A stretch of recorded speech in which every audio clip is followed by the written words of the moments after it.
So I want to ask you, who do you think won this battle? I mean, I think Kendrick won it. Like, I don't see.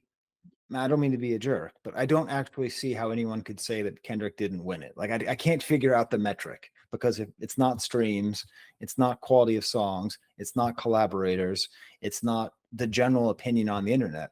It's like the only way you could perceive of Drake as winning is like if you just personally like it more, which is a fine metric.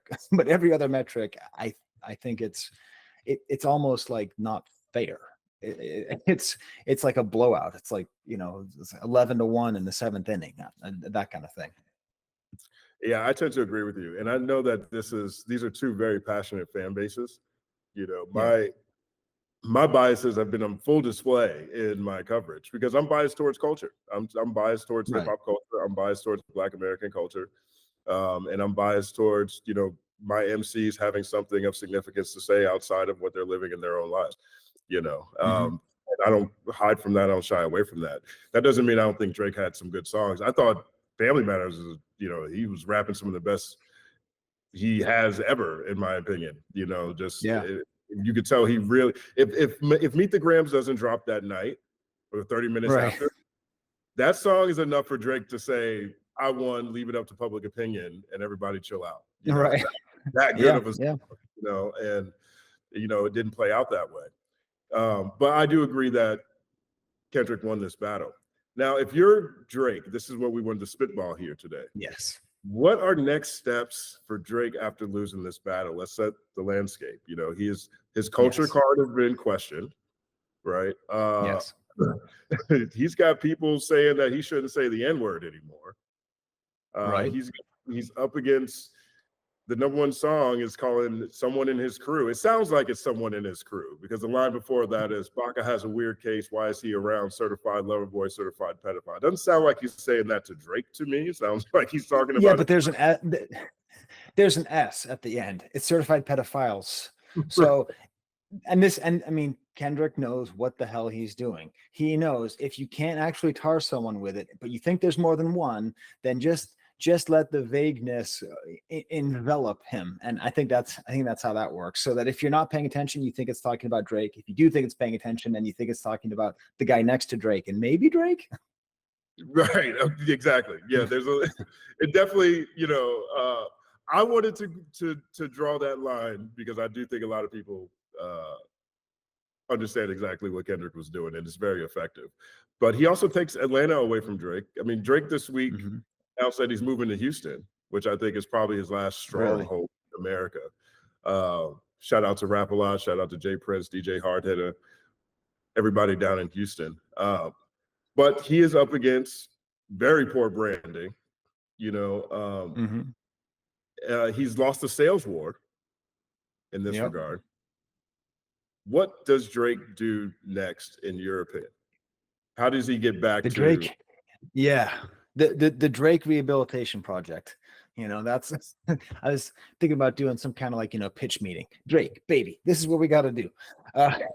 So we were talking about this the other day. So we had this like nice long conversation in the car, and so my theory is he needs to simultaneously, like, I think he just needs to like take the L, as the kids say, while repositioning himself as like, I think he can do it in a way. I think he needs to think Runaway by Kanye. I think he needs to think, how do I call myself a piece of garbage, accept I'm a piece of garbage while making a song that everybody knows and tacitly gives me permission to continue being a piece of garbage. So all he has to do is just make a song as good as Runaway, and I think he should be set. But I think that's his first potential answer. But the thing that you were saying, so I don't want to steal your line because it was your idea. So do you want to say your overarching theme of how Drake needs to present himself? No, I'd love to get a quote. So you said he needs to be a human being. And that's the thing that I've reviewed every Drake album of the past 5 years. I like every Drake album. I really like, honestly, never mind. It's fine. No one else has to like it. I like that album. But like he does this weird thing where he doesn't ever talk about himself really. and yet he is an emo rapper. So like, how is it that he is emotional while also totally cold? So really, he has one card he can pull that I think will get him everything back.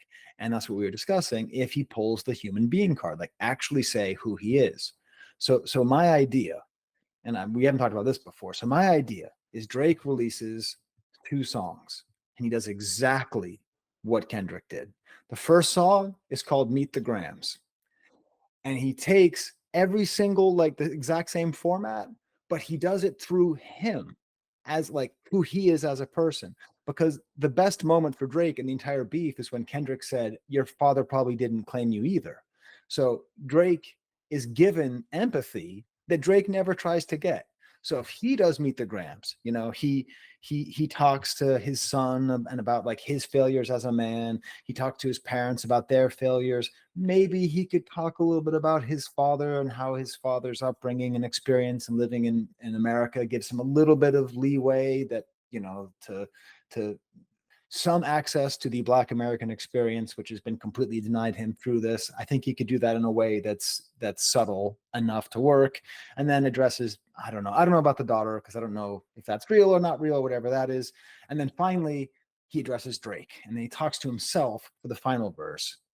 And then after all that's over, he releases one more song, and I want him to call it Malibu's Most Wanted, because I've heard no one talk about Malibu's Most Wanted, but Kendrick mentioned that. It's one of my favorite movies. Jamie Kennedy is amazing in that as B-Rad. Traffic, looking for my chapstick. What's over there? It's a Ford Maverick. It's an absolute classic.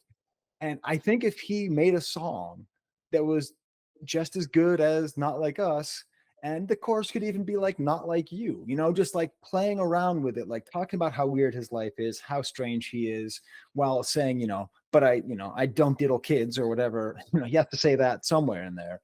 But I think if you did that 2 things, you know, make yourself a human in a dark and serious way, like Meet the Grams, and then make yourself human in kind of a light way.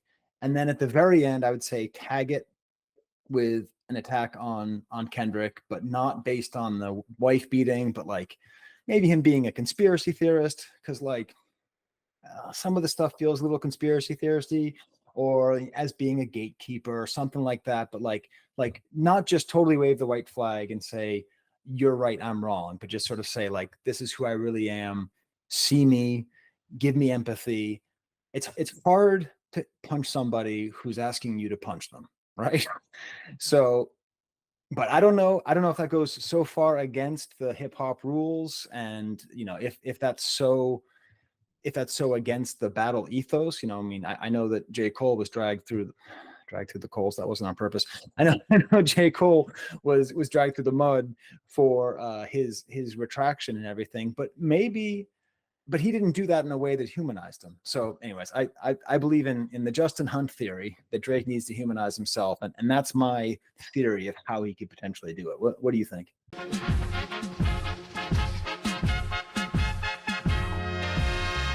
Justin Hunt is here, it's all happening.